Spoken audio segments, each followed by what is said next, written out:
Olá, galera boa aí da Revolução Industrial Brasileira. Mais uma vez eu estou aqui pequeno na tela para mostrar na parte grande da tela essa situação horrorosa que repete-se verão após verão no Brasil, que são as cidades alagadas. Em janeiro, Belo Horizonte já foi praticamente toda destruída, com vários alagamentos, né, cheias de córregos e rios na capital mineira. E agora São Paulo, onde eu vivo, está completamente embaixo d'água. Acordou hoje, nesse dia 11 de fevereiro, né, 10 de fevereiro, né, que eu estou gravando, completamente embaixo d'água. A cidade está toda desorganizada, comida perdida na central de abastecimento, carros perdidos aí nas avenidas, muita gente que está horas e horas ilhada, não consegue andar para frente nem para trás, não consegue sair, não vai conseguir voltar também.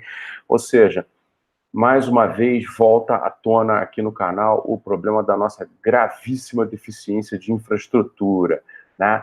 Infraestrutura, gente, tem tudo a ver com nível de investimento, tem tudo a ver com capacidade produtiva, tem tudo a ver com capacidade do Estado e vontade, né, do Estado de querer e conseguir reorganizar a vida social após um trauma como esse.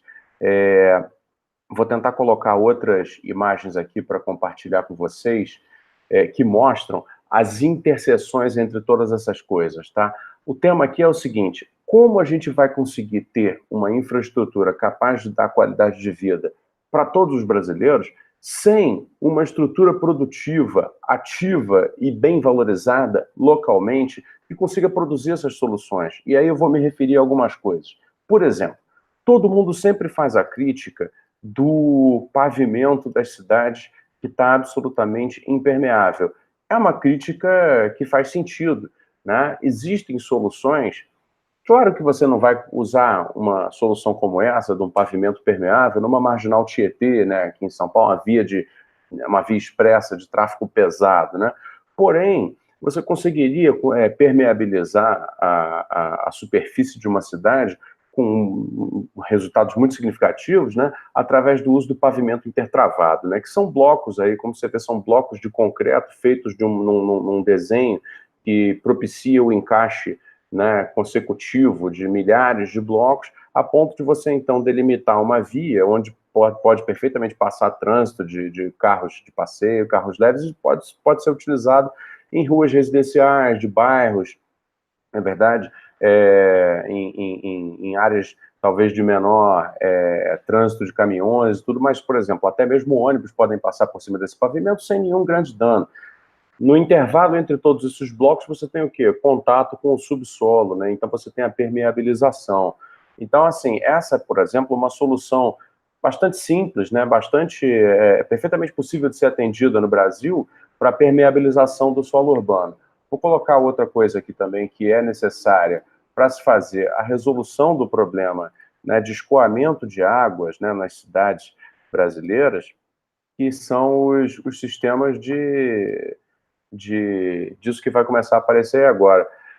São basicamente grandes tubulações, né, subterrâneas que são construídas nas cidades com esses pedaços aí de concreto que você está vendo, que são as aduelas, né? Elas podem ser feitas em formatos aquadradados, como esse que você vê, podem ser feitas em formatos cilíndricos, como se fossem tubos, né? Mas a grande realidade é a seguinte: a função é a mesma, criar espaço de escoamento subterrâneo de água, né?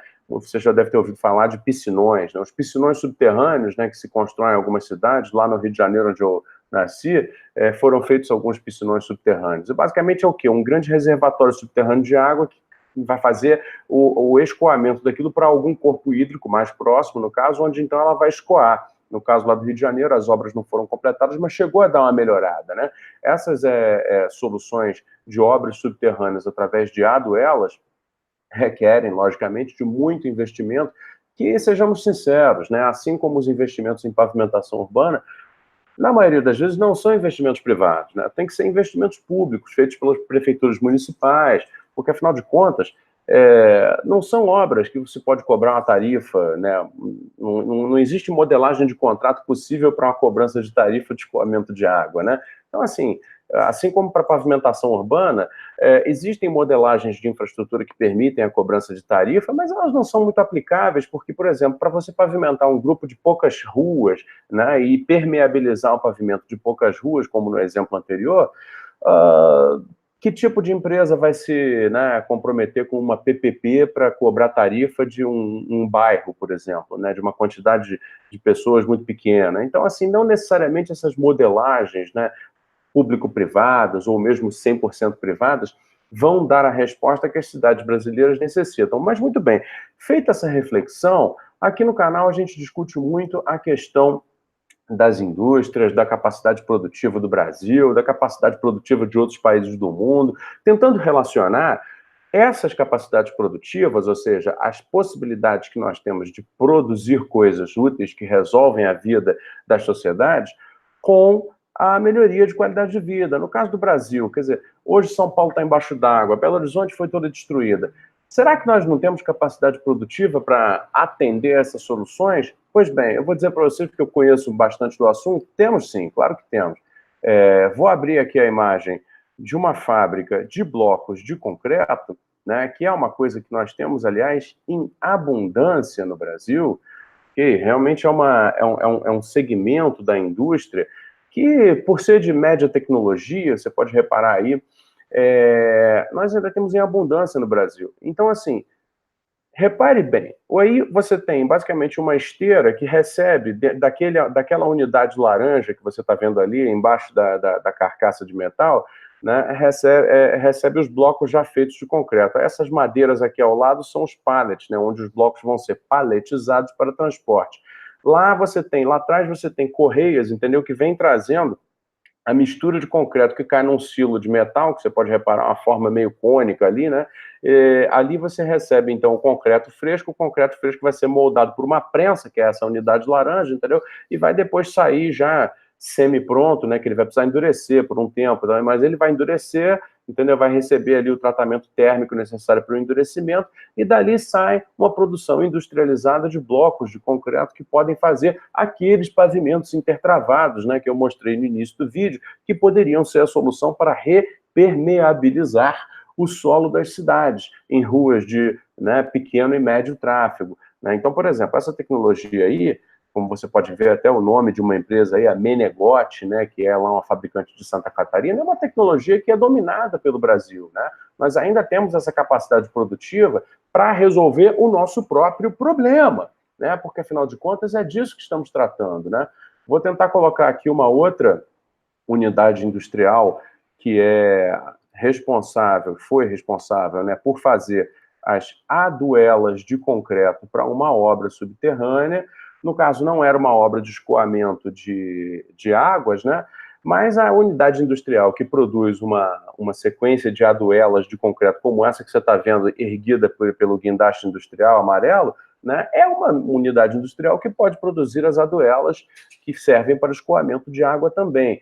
Tudo isso são tecnologias ainda disponíveis no Brasil, ainda capazes de resolver o problema do escoamento. Então, se você pensa que nós ainda temos capacidade produtiva, que nós ainda temos as tecnologias e que nós temos um baita de um problema de escoamento de água no verão de chuva, né, de saneamento e tratamento, etc., das águas, então, quer dizer, o que nos falta exatamente para poder coordenar todas essas capacidades que nós ainda temos e colocar a serviço da população? Bem, existe gente que diz que nós só não resolvemos esses problemas por causa de corrupção.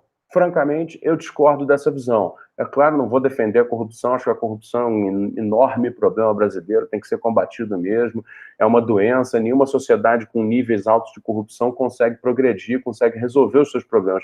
Mas, sinceramente, entre o valor que você perde na corrupção e o valor não investido de recursos públicos, existe uma desproporção muito grande, muito grande. Se nós pudéssemos investir em infraestrutura novamente, né, com recursos, né, da sociedade, né, em obras de interesse da sociedade, onde o privado não tem necessariamente interesse de ir, talvez nós conseguíssemos resolver grande parte desses problemas, né, mas nós estamos paralisados nisso. Por fim, vou deixar aqui essa imagem da fábrica de aduelas para ilustrar mais um pouquinho.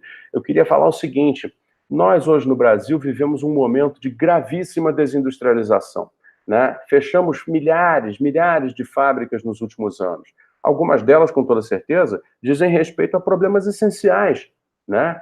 poderiam prover soluções para problemas fundamentais da nossa existência aqui nas cidades brasileiras, né, no campo brasileiro também, por que não dizer, como esse que nós estamos vivendo hoje aqui em São Paulo, do alagamento, né? Unidades como essas aí.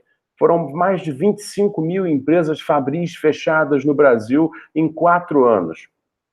Né? Então, assim, você consegue perceber qual é a relação entre desindustrialização, perda de capacidade produtiva e, consequentemente, a perda de capacidade de resolver os nossos próprios problemas? Porque não nos iludamos. Se o investimento público brasileiro já está represado e já é difícil de conseguir resolvermos problemas através da independência econômica, com tecnologias e capacidades produtivas que nós ainda temos, como será, então, no futuro próximo, quando esses problemas continuarem a acontecer e as nossas capacidades produtivas tiverem sido totalmente perdidas? Já pensou sobre isso? Fica uma reflexão interessante, né, para você que acompanha aí a Revolução Industrial Brasileira, sobre como é importante termos ainda uma base produtiva, um parque produtivo que ofereça tecnologias e soluções que sejam capazes de resolver esse tipo de problema. Sempre será mais fácil coordenar as soluções de um alagamento de uma grande capital como São Paulo ou de uma cidade como Belo Horizonte com tecnologias e parques produtivos próprios do que dependendo de investimentos e tecnologias estrangeiras. Siga aí a Revolução Industrial Brasileira, se inscreva no canal. Temos também aí novas iniciativas vindo em breve, né? Temos surpresas no mapa aí que já vão começar a acontecer. A gente vai anunciar em breve. Muito obrigado e até uma próxima.